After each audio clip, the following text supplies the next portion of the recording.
I share the enthusiasm and excitement of Josh with respect to this period of time we're in right now. In some ways, it kind of has a feel like maybe of '89, not quite the feel yet of '08, which was spectacular, and maybe a little bit like that '92 period at '89, '91 when Drexel went under and the whole bond market collapsed. And that's what rising interest rates are going to do to you. But at the same time, as I was putting this together, and it really is a world stage at this point for problems that are affecting us in the United States. And so I started with this with the world at war, because we all forget that that's what's going on. Actually, we have a world at war, and the U.S. confirms, in my view, that we are still the dog that wags all tails. And what I mean by that is, like, everything that's really kind of going on in the world right now has kind of been, because of things we're doing here. And that means sort of like the energy policy, I think that has affected Europe, as I think started off here, and obviously the international policies that maybe led to some of the turmoil in Europe. So that's going to be a little bit of the theme today, but we're going to get into, so we do this, wait, aim it here? Okay, great. So I call it a world war, a year of high interest rates and high inflation, which Josh also referred to. And again, I call it a mess of our own making. So we have high interest rates and slowing growth, putting a spotlight on the PE multiples of tech companies.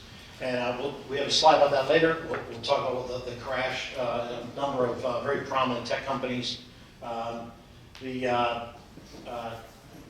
make the joke that the Russians thought it would be a 6-day war, but and I think this is a potential optimistic view, and I think that's also why the markets, the equity markets, some of the equity markets are hanging in there right now, is because of this exposure of this communist military. And the old joke used to be, we pretend to work and they pretend to pay us. Now I think they pretend it's voluntary and we pretend to fight. And they really haven't been fighting too hard out there. I'm talking about the Russians, of course. And that may be a very positive signal, when you cut through all the undercurrents, because I think it's also kind of tame China. We have a slide about China.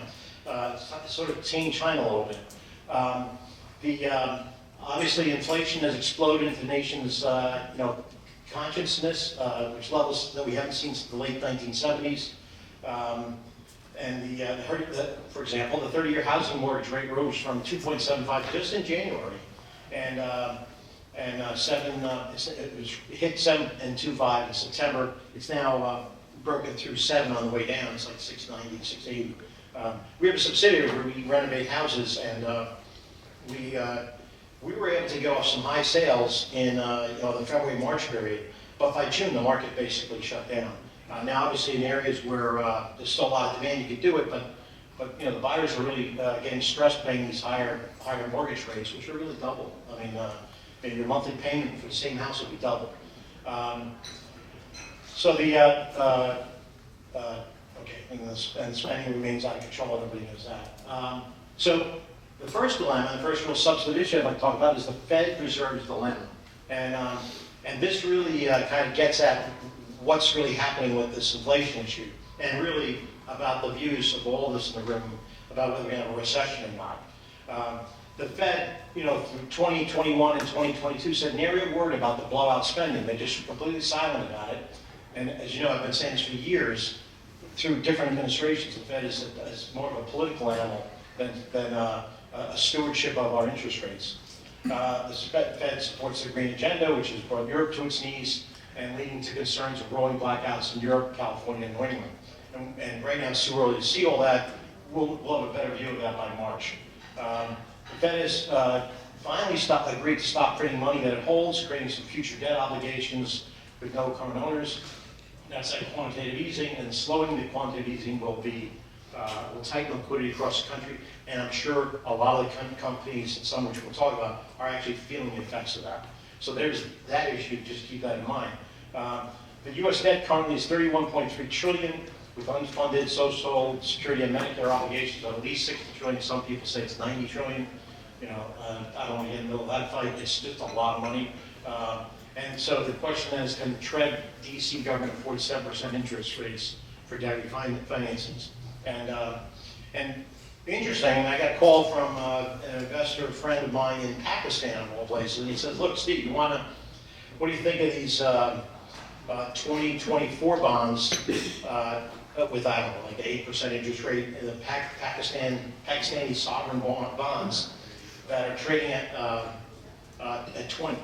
So that means in 2.5 years from now, 2.5 years? No, like 1.5 years from now, I can get par, and they're trading at 20. So you make 80 points in 2 years if you can, if they don't default. I mean, who knows what's going on back on it. So we started working on that a little bit, and I don't know where I am right now. Oh, okay. And but it brings to mind that when our rates go up, the whole world has to react to that. The whole world has to react to that. So when we, when we, do what we do to create inflation and our rates have to go up, it has worldwide ramifications. So right now we have set the stage again. We have an inverted yield curve, and that signals many things. And Matt Dunnan and Rich Fells are on my panel this afternoon. We'll definitely talk about this. Both guys have interesting views on this. So let's look what we got. We have the 3-month, which means money you can have in a couple weeks, right? In 12 weeks, you can get 4% on. And I highlighted that to just like, if you did nothing else in this conference, if you're sitting on a lot of cash in your 0.1% checking account, think about this, right? And then, you just throw 100 grand in for 4%. That's, $4 grand. And otherwise, you're getting like $1,000. No, 40. Oh, I see on there. But 100 grand, you get 4,000 versus like I think $100 with your checking account. So the 1-year bill is higher at 4.72. The 2 year is 4.45. So you can see what an inverted curve is. We think it's going to be high, and then the problem's going to be solved within a year, and then the rates will come down. And you see that now, 4.45, 3.86, 3.68. And the long term, because it's 20 years more, you have a little bit more of a payment premium. That's, it tends to attract a higher time period premium over the 10-year. But that's essentially, bond guys would think of that being inverted. And the average duration is about 8 years, 7.9 years. So with an inverted curve, the bond market is signaling that we're headed to a recession or some sort of slowing. Because otherwise with this growth, you'd see this curve continue rising, from 4% to maybe 6 or 7%. But so now they're projecting the Fed or whatever is going to lead to a recession. And this is where the Fed has a dilemma, right? So the Fed, I believe, wants us to have a recession. And think about that. I mean, take that with you. I think the Fed wants us to have a recession.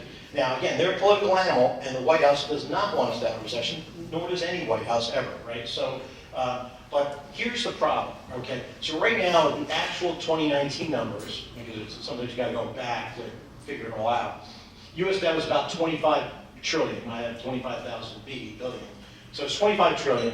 Interest rate about 1.75 across the maturity of about a 7.9 maturity duration, average duration. The total interest cost is about 440 billion. U.S. revenues, I put the IRS, it's not all IRS money, but basically that's where the bulk of it comes from.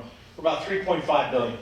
The U.S. government mandatory expenditures, things that they have to spend on, not discretionary, was 2.7 billion. Now the interest percent, the 4.40 billion up there, versus the interest versus the government mandatory, so 440 divided by 2.7 trillion is 16%. A little bit at the range of, maybe not so good. Now, across the whole budget, you'll see numbers like 8 or 9%. You say, oh, Steve's wrong. He said 16%, it's 8%. Across the entire budget, because we had deficit spending, the interest was, 8 or 9%. But that's the unfunded part, right? So across the just the mandatory part, which this has become a mandatory part, it's 16%. Then now let's take scenario 1, which I'm calling assume it's 2024 debt. I mean, who knows? With 33 trillion right now, you're telling me we can go up 7 trillion in 2 years? Of course we can. But let's say maybe it's not 2024, maybe it's 2026. But that's kind of where we're headed. If the interest rate's at 3%, the total interest cost is only 1.2 trillion. And the U.S. revenues, let's say, grow because let's say the economy grows, so we got 3.8 trillion. And the U.S. government mandatory, I take the 2.7, add a little bit for increase, and then add all the interest in, right? Because that's mandatory. You got to pay the interest, otherwise we default. right? So now you have 3.5 government mandatory spending. That's 34% of the mandatory, and a good chunk of the total income. If we go to scenario 2, where the interest rate goes to 8%, which would happen in a growth scenario with the current inflation, right?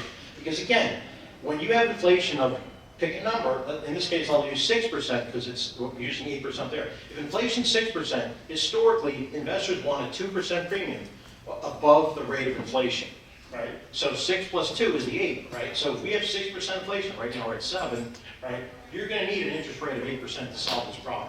And by the way, that's exactly what happened with Paul Volcker and Reagan in the early 80s. They took interest rates, that's a lot of the room, and you're going to remember, up to 11%. You can get a 30-year Treasury bill paying for 30 years, which probably just rolled off a few weeks ago, and maybe 8 or 9 years ago. You could have 11% for a 30-year period if you bought those bonds. If we can just keep it to 8%, U.S. revenues, assuming it's a growth period, so higher revenues, but the government mandatory with the $3.2 billion of interest rate is going to be at least 4.2. It's probably much higher now. It's probably low on my part because we have to do some cutting. So interest, if we keep going with these interest rates, it's going to, 70% of mandatory. It is not a good scenario. And so my joke down here is, these scenarios are all too possible, and you think the Fed would act more responsibly. So, Argentina, Venezuela, anybody. There are ways to protect yourself, gold, housing, of course, and shorting 30-year treasuries.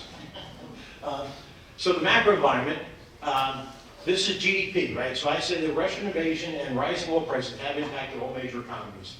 So China, I took the numbers I reported last year in the first column. So China was 8.1, and now they're projecting 3.2. No one in this room, and I've been doing this slide for about 10 years, no one in the room has seen that number that low for China. Right? We've never seen it really below 8%, and at times we've seen it at 10%. Now we're saying 3.2. On the second derivative, which is the rate of slope changing, that's a 60% decline. That is not good for an economy. Right? India, 8.7 to 7.5. They're actually one of the more stable ones, if you can believe that. Of course, they're buying a lot of Russian oil. Eurozone went from 5.4 to 2.5. That's understandable, given the war over there. So that's probably held up better than I would have thought. The U.S., these are actual numbers, 0.3. Again, the first 2 quarters, everyone was talking about it was recessionary. We had negative growth. I believe that was true, and I think it's been, even the corrected numbers show that. The third quarter did show, I think, a 2.7% increase, and so that balances out to a slight increase for the year, which is pretty good based on what the Fed and everything else was going on. Japan, flat, and then Russia, which I didn't have on the slide last year, but they were projected last year 4.7, and now they're 8.9 decrease. So people are saying that all the effects that we're doing in Russia, the sanctions and so on, are having an effect on the economy. And I think OPEC, I didn't put 23 in there, because I think this story is so compelling, I don't want to blur it. But OPEC was also saying Russia next year is going to have negative growth, a negative GDP of about 3%. So if you're down 10% one year and 3% next year, you're kind of living at like 85% of the way you were. And that's not going to be too helpful for Vladimir Putin. Comparison of returns year to date, everything's down, right? Except oil, and we'll get to that in a second. Dow Jones down 5.2, which is more or less held up. S&P down 14%, NASDAQ down 25%. 10-year treasuries, they went beginning of the year, they're at 1.63% yield. Now they're down to 3.71. So obviously the inverted relationship is if you're only getting say a 1.5% interest rate, and now everyone's discounting it at 3.5 or 4%, that bond's going down, and that's what has happened there. High index is down, leading to the opportunities Josh spoke of, and we'll talk about that in a second. Gold is flat, pretty much, and Bitcoin obviously got hammered. Those are the actual Bitcoin numbers, not the FTX stuff, but just actual Bitcoin. It was 60,000 maybe 2 years ago. Last year, this year started 47,000, so it was already down from the 60,000 high, and now it's still at supposedly okay, 16,000. Oil was flat, and we had about a slide there. So here I say China is paying a price for supporting Russian aggression. And I think the numbers back that up.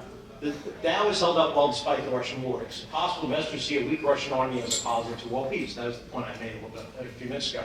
So the Dow, 34,000, started the year about 35,000. It's now 34.3, down 1.6% from last year to this year. This is recovery. That's when the numbers are a little bit different. I guess apparently every year is a rally in December because everything goes up after this conference. So it started the year a little bit higher, and that's how we were down about 5% for the year. But from last conference to this conference, it's 1.6. The Hang Seng from last year to this year has gone down 27%. And even last year it was only down maybe 5 or 10, I forget now. So that's a huge hit to the Hang Seng index. So and then now look what happened to the U.S. Versus the yuan. Again, the higher number favors the U.S. That means for $1 a year ago you could buy 6.4 yuan or renminbis. And now in this year you can buy the same dollar, you get 7.2 renminbis. So that's a 12% improvement in our favor. And again, that hurts China. And my thought was that they basically they just have to stop defending their weakened currency. They just couldn't keep doing it. So crude oil prices last year, I have the numbers from last year and this year because they're actually, in most cases, very similar. Let's start with the WTI, the one over on the left. So last year it was 78.33. That's the smaller number to the right. That's the 01 number. And now it's 79.73. When all this talk about, oil, $125 barrels, which was during the year, I mean, I showed the volatility during the year. It's all over the place. But right now, as of Friday, that's where it was. A year ago at the conference, on that Friday prior to the conference, it was $78. Basically flat. The Canadian has increased. I think they're shipping more to Asia. The Brent field, which is the Brent index, which is the UK index, is up slightly. The Saudi index is about the same, up slightly. And Russia, we didn't have last year, put that number there. They're at a discount. And so my comment there is that prices are flat in a year of turmoil. And why would the Saudis increase production? We had that whole thing, the Biden administration goes out and talked to the Crown Prince, asked for a cut in production, or an increase in production. So, and he's looking at these numbers like, why would I do that? It's like, I'm not making any more money. I mean, if it was up at 100 or 120, yeah, maybe I'll pump some more. But they're about where they were, and that's also an economy that has to keep an eye on its revenues. Okay, so with oil prices flat, why are gasoline prices so high? And this is a chance to bring a new dynamic into the discussion. And people are now starting to talk about refining capacity. Hopefully a lot of you have heard about that. The refining capacity in the United States is an issue, and it continues to decline. Well, since 2020, hell, you could say it's declined since 1982. And so I put together some numbers. This chart is intentionally vacant of some numbers so we don't clutter it. But in 1982, you had 254 operating U.S. refineries. By in the middle of 2018, 2020, we had 135, and now we have 125. So we went down another 10, which is about another 8%. So if you're going to keep cutting refineries, and there's no one being built, right? There's no plans to build another 40. It's probably more like plans to close another 10 or 20. So with the refining capacity going down, you get all the oil in the world, and you can't refine it, right? So the output per day in the 2018-2020 period was about 20 million barrels a day per day. Now it's down to about just under 19 million. So it's down, that's what, 5%. So it's down a little bit more than 5%, which is not good. You could feel a 5% change in your lifestyle. U.S. Per day oil consumption in 2018, 2020, it was about 19 million. And now today the consumption, so I had some COVID years and non-COVID years in there. And then now we're returning, we're higher than we've been in a while as the U.S. starts striving again and heating again with more homes. So noteworthy events the past year, obviously the Ukraine government bonds crash, and this is more from a trading standpoint, not from a world front page standpoint. Ukraine sovereign bonds with interest coupons from 6.5 to 9.75 went from near par in late 2021 to basically 21-24 today. After summer restructuring bonds now trade flat. Some of you may have been involved in that. I think it was a firm out of the UK handling that deal. We'll see what happens. We'll talk maybe a little bit more about that. I mean, this war and the ending of this war is going to drive investment outcomes in the next 12 months. The Fannie and Freddie, Gary might talk about this afternoon. He and I were at the trial down in D.C. It ended up in a hung jury. That was the split between the government had no right to unilaterally take 100% of the cash flow sweep, and now versus people saying that the government can do anything it wants. And so we had a 4-4 split on the jury. It had to be unanimous one way or the other. Tech crashes. We'll get into that. And then the FTX Madoff 2.0. It's what I find interesting is that despite the collapse of over 10 billion, it could be 20 billion of investor money. No one's been arrested. No one's been arrested. I mean, I think Madoff was arrested within 3 or 4 days, and this guy's still hanging out. How did that happen? I think I got the wrong. I think I lost the slide in all the transition. Sorry about that. I had a bunch of bonds here I'd love to show, but they're not here. Sorry about that. All right, so twinking about Twitter. All right, so we had a famous gallows humor joke among investment bankers in the early 1990s. A kid, come up to a bar and say, I asked my boss if the bank was in financial trouble, and he said, no, we have lots of opportunity to reduce variable costs. And the punchline is, I was a variable cost. And, by the way, it goes to law firms too, right? So it's not just to bankers. So there is lots of opportunity to reduce variable costs when your main cost is people. So my question here is it irrational? I'm sorry, the segue into Twitter feels a little even because we didn't get to these other bonds. But Twitter, he's been talking about going bankrupt, right? So I thought that might be of interest to everybody in the room. And so let's just take a look at whether, this guy's known for saying clever things and deflecting. Is it really a possibility, right? So on this slide we say wither Twitter health. So this is their last 10K followed in February, and it'll be the last one for a while. So he's got advertising revenue and data licensing revenue, but no subscription revenue. Total revenue in 2020 was 3.7 billion. I have my numbers. Yeah, 2021. Sorry, I got my years wrong. Okay, total revenue 5 billion. And his cost of revenue, R&D, which is about 25%, which is, to me, the driver of these tech companies. And he's got sales and marketing and G&A of 35%. I mean, what the heck? And with that, he only makes, before litigation expenditure, about $274 million. For all of that work, doesn't seem to be a lot of return, and certainly he's not going to be able to support the $14 billion of debt that he put on. At I'm assuming about a 7% interest rate. So is it irrational to assume that there's no opportunity to reduce debt? And I'll say this about Elon Musk, I think he always strikes me as being very, very rational, not irrational. So with Twitter wealth, can we cut the variable costs? So just as, for instance, I know he's fired half the company now, but let's say he ends up with 3,000 employees at an all-in cost of $225,000 each, between phone bills and healthcare payments and salaries. That's a savings of $675 million. That would bring his operating profit before interest up to 950. You add back the depreciation of 545, and you got a cash of PP&E and interest of $1.5 billion. And his interest estimated at 7% at $14 billion. He's got a little room to grow. He's got some more money in there for CapEx to spend. So it's possible there's a way out. And creating Twitter wealth.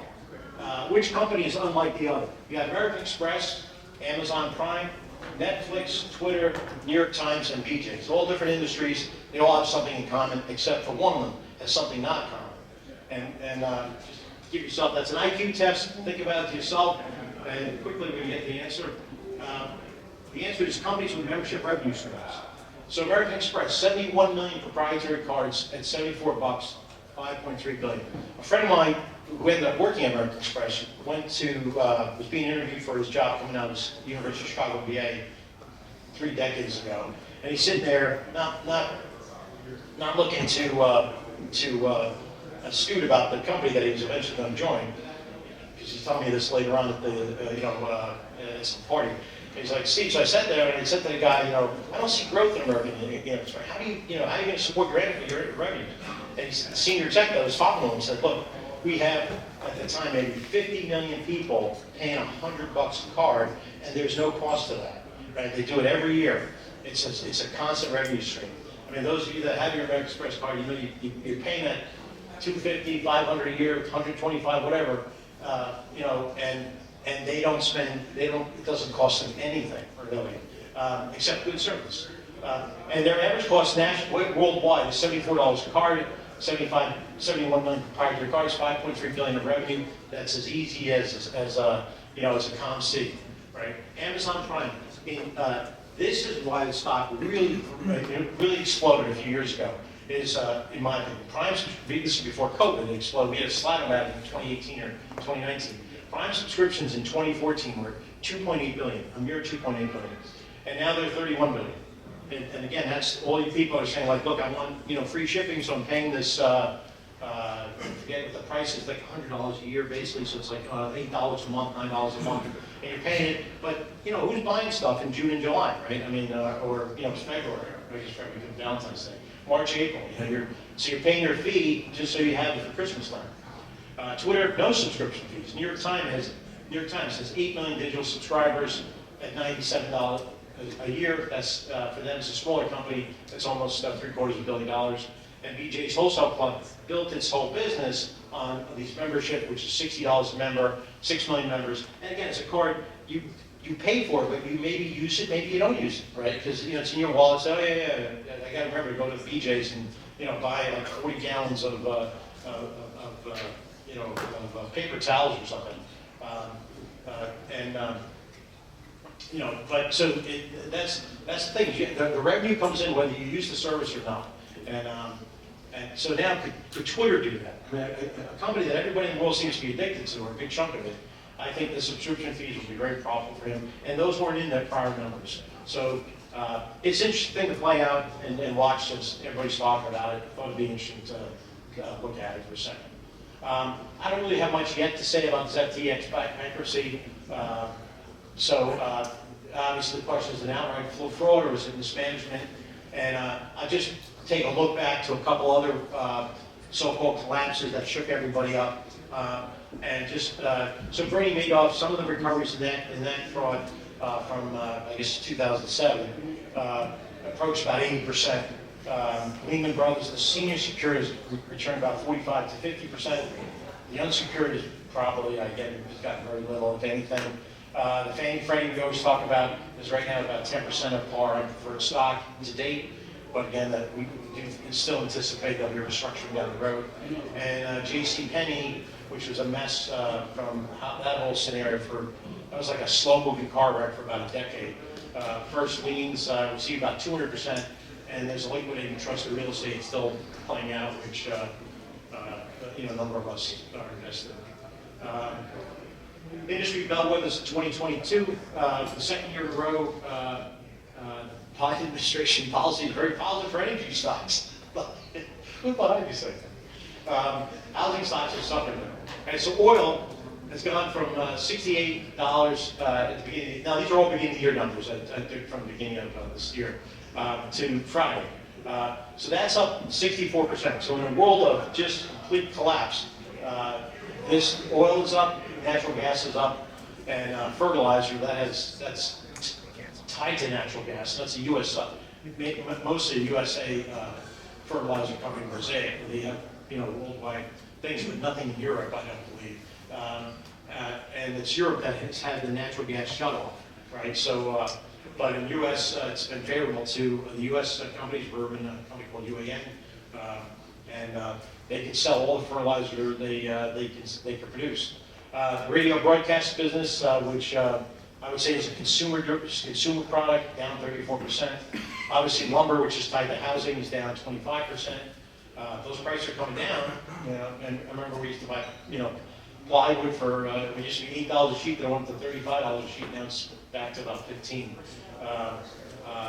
Lumber down 25%, home builders down about 30%, steel's hung in there, Walmart's hung in there, so retail, hospitals are sort of there, and insurance is flat, kind of up, slightly up.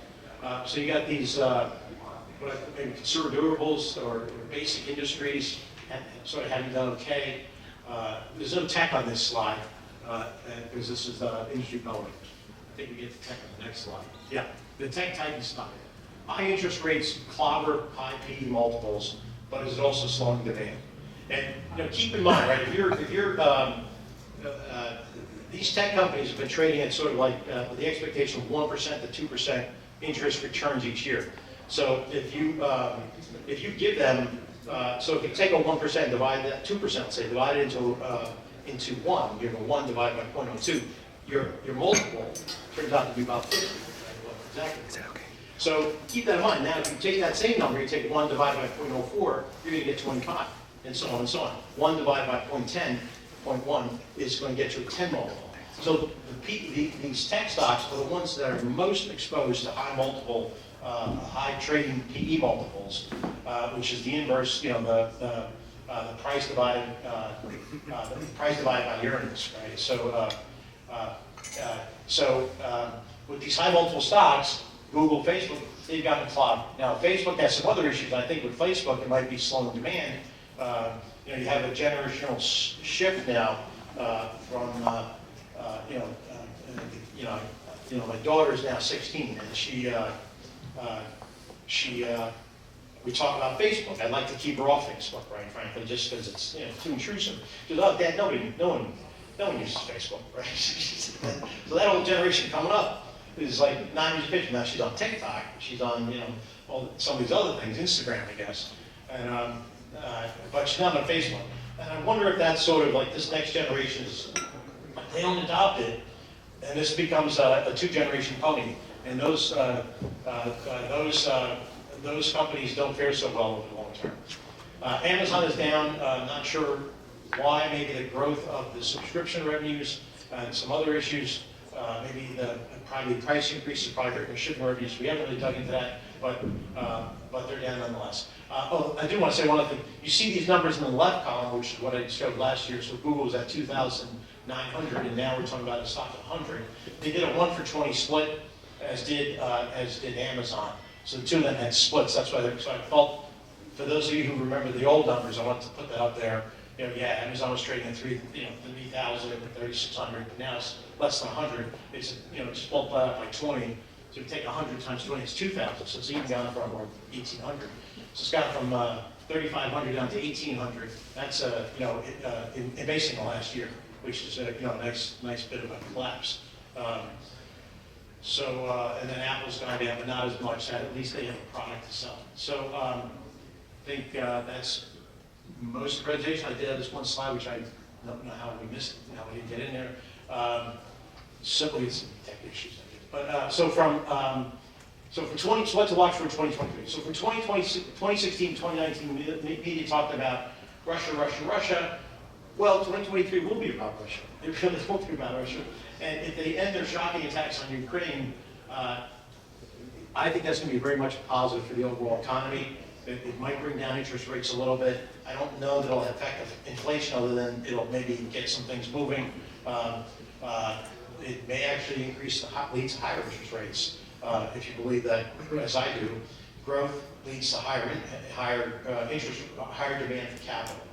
Recessions lead to lower demand for capital, and that's going to lower the interest rates. So Russia could be a two-edged sword. Obviously, it's very much a positive for the world at large. And again, I do think that the cracks in the Russian military is a positive for world peace. And I do think that that's, and I jump down to the bottom here, I think if China signals its willingness not to challenge Taiwan in the near term, that will be a step towards global normalcy.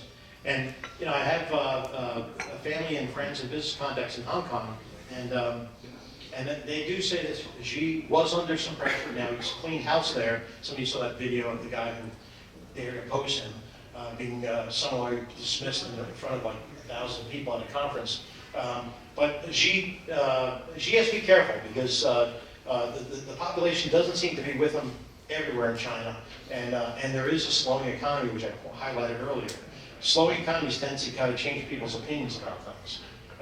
When your lifestyle gets affected, you're not so willing to look the other way. Go back to the second point. The Biden administration says there'll be no recession, but the Fed wants interest rates down so the sky-high national debt can be refinanced at lower rates. The best way to lower interest rates is with a recession. I mean, just ponder that for a while, because I think it's a good insight. Maybe a lot of people say it, but you got the one hand wants the recession, and the other hand doesn't.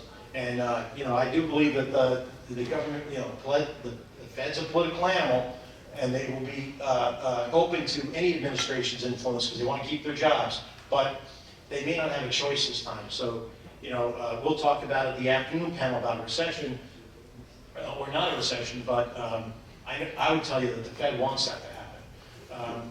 So has the Fed or Congress done enough to tame inflation? And this is the point I made earlier. With 7% inflation, investors demanding at least 2% on lent money, will it take a 9% U.S. Treasury rate to tame inflation? That's what Volcker did in the early 1980s. But we didn't have 33 trillion in debt with another 60 or 50 to 40 to 60 of unfunded liabilities. I don't even think we were at a billion. We were maybe half. I don't think we were in a trillion in 1982, and I'm sure it was less than that. And in today's dollars, it was maybe a trillion, not 33 trillion. So the Reagan-Volcker group had a lot more flexibility to take the rates up, and Volcker really much did a lot of that on his own. I mean, at one point, even the Reagan administration was screaming about the high interest rates. And I still remember that famous commercial with the Chrysler CEO basically on TV saying, "We think rates are too high." I quote. Germany, capital Germany government talking about a winter of discontent with blackouts and rationing of energy. Will the world pivot from these green energy policies or double down on the policies? I think you look at what's going on with the oil stocks, investors are already starting to answer that question. In conclusion, there are positive events that could happen to offset known, already occurring negative events: inflation, high energy costs. The end of Russian aggression would be a positive, but this is not causing U.S. inflation. Spending and poor energy policies are causing inflation, but a recession would cure inflation and lower interest rates. The best returns this year could be a series of 4% 3-month Treasury bills, just rolling over every 3 months. And that's the presentation. Best wishes, a good holiday season, and good investing.